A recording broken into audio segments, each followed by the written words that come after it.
तो स्वागत है आप सभी का ब्लेस टू लवासना प्लेटफॉर्म पर। जैसा कि हमने कहा था कि हम आंसर राइटिंग के लिए फ्री इनिशिएटिव स्टार्ट करेंगे। तो अभी हम जो पहले स्टार्ट कर रहे हैं वो एथिक्स के लिए कर रहे हैं, क्योंकि एथिक्स में क्या देखा गया है कि जो हिंदी माध्यम है उसके लिए एथिक्स में मार्क्स गेन करना थोड़ा इजी हो जाता है कंपेयरिंग इंग्लिश मीडियम, क्योंकि भाषा पर अच्छी पकड़ होती है हिंदी माध्यम की। तो वो चीज़ों को ज़्यादा अच्छे से समझ पाते हैं, केस स्टडी को थोड़ा अच्छे से रिप्रेजेंट कर पाते हैं आंसर की फॉर्म में। तो हम देखेंगे एक एक करके कि कैसे हम करने वाले हैं। तो पहले हम देखते हैं शेड्यूल। हमारा शेड्यूल रहेगा, जो हमारा शेड्यूल है वो 8 जुलाई से स्टार्ट हो रहा है, यानी कि कल से, और ये चलेगा 1 अगस्त तक।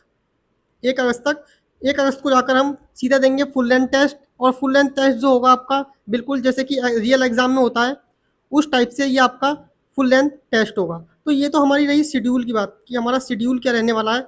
और बिल्कुल इसे ऐसे डिज़ाइन किया गया है कि इसमें ना तो आपको कोई प्रॉब्लम आएगी, संडे के दिन आपको अवकाश रखा गया है जिस दिन आप टेस्ट देते होंगे किसी अन्य चीज़ों का या फिर ऐसे लिखते होंगे तो उसके लिए आपको अवकाश दिया गया है। और साप्ताहिक रिवीजन का भी एक दिन इसके अंदर रखा गया है सैटरडे को। तो ये तो शेड्यूल की बात रही। और बात अब हम आगे करते हैं क्या हमारी रहेगी अप्रोच। तो अप्रोच हमारी सीधी है कि पहले हम स्ट्रेटजी देख लेते हैं। आपको कैसे ये जो प्रोग्राम है वो कैसे कैसे स्टार्ट होगा और कैसे इस पर वर्क होगा वो मैं आपको समझा देता हूँ। पहले क्या है कि हम सुबह में देंगे आपको डेली टॉपिक। आपको डेली टॉपिक दिया जाएगा। आपको क्या करना है कि टॉपिक को समझकर शॉर्ट नोट्स बनाने हैं। टॉपिक को समझकर शॉर्ट नोट्स बनाने हैं। अब क्वेश्चन ये है कि हाउ हम कैसे शॉर्ट नोट्स बनाएं। कुछ लोग पहली बार बना रहे होंगे, कुछ लोग ने बना रखे होंगे, तो वो कैसे इम्प्रूव कर सकते हैं अपने नोट्स को, कैसे उसके अंदर और चीज़ें ऐड कर सकते हैं। देखिए सबसे पहले तो आपको देखना है PYQ। इसके बिना तो काम चलने वाला नहीं है। ये है आपका रोड मैप। PYQ एक तरीके से समझ लीजिए आपका मार्गदर्शन करेंगे कि आपको कैसे कैसे आगे बढ़ना है। तो PYQ आपको देखना है सबसे पहले। इसके बाद आपको देखनी है टॉपर्स कॉपी। अब टॉपर्स कॉपी क्यों देखनी है, क्योंकि आप अगर डायरेक्ट आंसर लिखने जाएंगे तो आप कुछ भी लिखेंगे, पैराग्राफ में लिख देंगे, आपको समझ में ही नहीं आएगा कि कैसे आंसर को फ्रेम करना है। तो जो आंसर की फ्रेमिंग होती है वो कैसे की जाती है, पॉइंट्स को कैसे प्रेजेंट किया जाता है, कैसे इफेक्टिव बनाया जाता है, तो वो आपको टॉपर्स की कॉपी देखकर मालूम पड़ जाएगा। आप गूगल से सर्च करके जाकर किसी भी साइट पर टॉपर्स कॉपी लिख दीजिए, आपको दिख जाएंगी। और एथिक्स की टॉपर्स कॉपी सर्च करके आप देख सकते हैं। उससे आपको किस तरह हेल्प मिलेगी। देखो ये तो है कि जो आंसर का फॉर्मेट होगा वो आपको समझा देंगी टॉपर्स कॉपी, ठीक है। और इसके बाद आपको कैसे इंट्रो लिखना है, कैसे बॉडी रिप्रेजेंट करनी है, कैसे कंक्लूजन लिखना है, तो वो भी इसके द्वारा आपको हेल्प मिलेगी टॉपर्स कॉपी द्वारा। और सबसे अच्छी चीज़ कि अगर जो जो पुराने विद्यार्थी हैं जिन्होंने नोट्स बना रखे हैं या जिन्होंने नहीं बनाए हैं, जो आप बनाएंगे शॉर्ट नोट्स, तो वो क्या कर सकते हैं, जैसे अभी जो टॉपर्स रहे हैं उनकी कॉपी में जाके देखिए, उनके एग्जाम्पल्स लीजिए और कुछ पॉइंट्स जो आपके नोट्स में ना हो उनको ऐड कीजिए। तो उससे क्या होगा, आपकी जो आंसर लिखने की गुणवत्ता होगी ना वो और ज़्यादा बढ़ जाएगी, क्योंकि वो ऐसे ऐसे कीवर्ड्स का यूज़ करते हैं जिससे एग्जामिनर सीधा इफेक्ट होता है, सीधा उस पर प्रभाव पड़ता है। उसके बाद हमें क्या करना है, टॉपर्स को भी देख ली, उससे हमने इस तरह से कंटेंट ले लिया। PYQ से हमें मालूम पड़ गया कि किस टॉपिक में किस टाइप के क्वेश्चन आ रहे हैं और किस तरह हमें कंटेंट अपने शॉर्ट नोट्स में रखना है।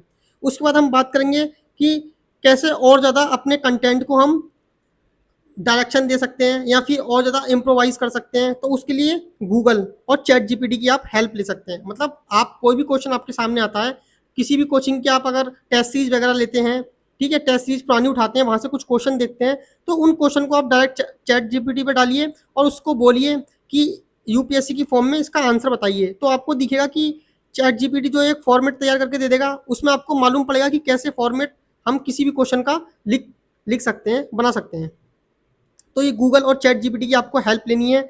और गूगल की हेल्प तो आपको जब गवर्नेंस वाले टॉपिक्स पढ़ेंगे या फिर जो नैतिकता है वो कैसे शासन में अप्लाई होती है, तो उसके लिए तो बहुत ज़्यादा हेल्प पढ़ने वाली है गूगल की। AI न्यू टॉपिक, जो AI के प्रयोग हम देखें कि AI में नैतिकता है ना, AI कैसे शासन में आ रही है, और AI जैसे रोबोटिक्स वगैरह, तो वहाँ पे कैसे नैतिकता का ध्यान रखना है, तो उसके लिए भी आप गूगल की हेल्प ले सकते हैं। उसके बाद मेंस मटेरियल, हाँ ये एक चीज़ है जिससे आप और अच्छे अपने नोट्स कर सकते हैं, या आपको पॉइंट्स नहीं सूझ रहे हैं बनाने के लिए, क्योंकि आपको कंटेंट चाहिए कहीं से समझने के लिए कि क्या क्या होता है। मान लीजिए आपके सामने सत्यनिष्ठा आई, तो उसके लिए एक सुपरिभाषित आपके पास एक स्पष्ट परिभाषा होनी चाहिए। तो वो आपको कहाँ से मिलेगा? उसके लिए मार्केट में पहले से ही मेंस 365 या फिर प्रहार मेंस वाला करके 365 इनकी भी आती है, तो आप वहाँ से उनको डाउनलोड करके गूगल से और ये नोट्स बना सकते हैं यहाँ से, ये आपकी हेल्प करेंगी। और आपको वे फॉरवर्ड आपका बहुत अच्छा हो, है ना, उसके अंदर कीवर्ड्स अच्छे हों, तो उसकी हेल्प करेगी आपकी सेकंड एआरसी की रिपोर्ट। अब सेकंड एआरसी की रिपोर्ट तो बहुत बड़ी है, उसमें आपको बस 2 रिपोर्ट देखनी है। एक तो देखनी है फोर्थ रिपोर्ट, जिसमें शासन में नैतिकता को बताया गया है, ठीक है। आपको क्या करना है, देखिए आपको क्या बताया गया है कि पीवाईक्यू देखना है, पहले टॉपर्स कॉपी देखनी है, किस तरह आंसर फॉर्मेट रखना है हमें, वो समझ में आ जाएगा।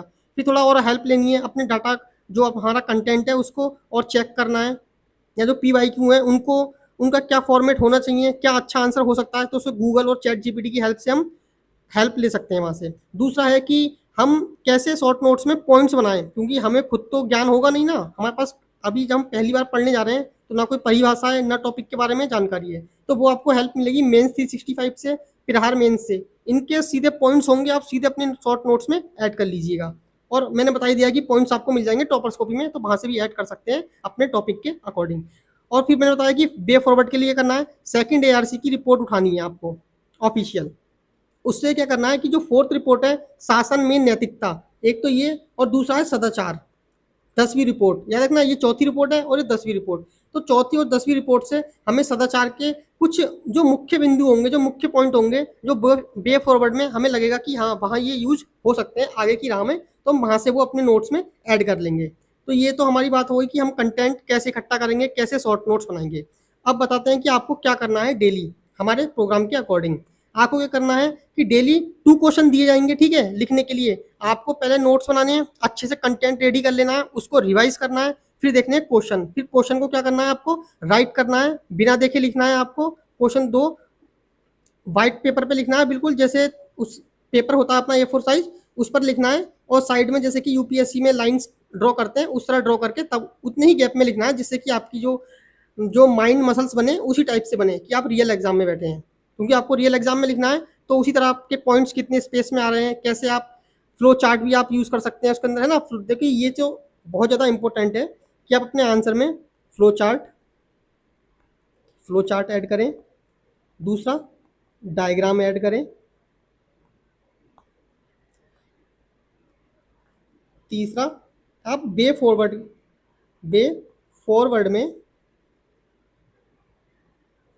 में अच्छे अच्छे की पॉइंट्स लिखें, कीवर्ड्स का यूज़ करें, सॉरी कीवर्ड्स का यूज़ करें। ये कीवर्ड्स आपको कहाँ मिलेंगे, ये मिलेंगे टॉपर्स कॉपी में। और कुछ कीवर्ड्स मैं भी बता दूंगा आपको, जैसे जैसे रोज डेली टॉपिक दिया जाएगा तो इंपॉर्टेंट जो कीवर्ड्स जिससे सीधा इम्पैक्ट पड़ता है, एग्जामिनर यह तो नहीं पूरी कॉपी आपकी देखने के लिए बैठा है, बस कुछ कीवर्ड्स होंगे जिससे आपकी जो गुणवत्ता होगी आंसर की वो बढ़ जाएगी, तो मैं आपको वो प्रोवाइड करा दूंगा जितने भी मुझसे हो सकेंगे, है ना। बाकी आपको टॉपर्स कॉपी में तो मिल ही जाएंगे। फिर उसके बाद क्या करना है कि आपको आंसर की पीडीएफ बनानी है, और आंसर जो आपने लिखे हैं उसको पीडीएफ फॉर्म में ही भेजना है, तभी वो चेक होंगे या उन पर फीडबैक दिया जाएगा आपको। और वो भेजना है आपको टेलीग्राम चैनल पर। टेलीग्राम चैनल का लिंक जो है मैं आपको डिस्क्रिप्शन में दे दूंगा, वहाँ पर आपको भेजना है।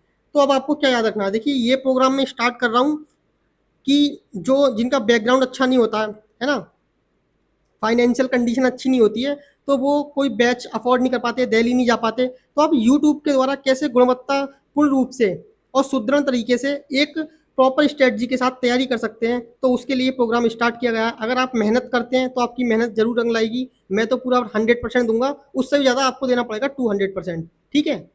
तो आपको क्या करना है, पहला पॉइंट की निरंतरता बनाई रखनी है, आपको सारे बिल्कुल डे 1 से और लास्ट तक सारे आंसर्स लिखने हैं, और लास्ट में आके फुल लेंथ टेस्ट भी लिखना है। दूसरा, देखिए फ्री तो है ये, लेकिन फ्री नहीं है। अब फ्री है और फ्री नहीं है से क्या मतलब कि यहाँ आपको जो फीस है वो आपकी मेहनत है, यहाँ मेहनत ही आपकी फीस है, ठीक है। इस पे आपको विशेषकर ध्यान देना है। देखिए सिलेक्शन उन्हीं का होता है जो अंत तक बने रहते हैं। अब जोश जोश में सब स्टार्ट तो कर लेते हैं, लेकिन अंत तक कोई नहीं टिकता। ये मैं पिछले काफ़ी वर्षों का अनुभव के आधार पर बता रहा हूँ कि लास्ट तक कोई भी नहीं टिकता है, और जो टिकता है ना सिलेक्शन उसी का ही होता है। तो सबसे बड़ी चीज़ आप निरंतरता बनाए रखें, और एनर्जी आपकी डे 1 से डे लास्ट तक सेम एनर्जी रहनी चाहिए, ठीक है। और बाकी जो भी क्वेश्चन हो आपके तो आप मुझसे पूछिएगा, कमेंट करिएगा, ठीक है। धन्यवाद।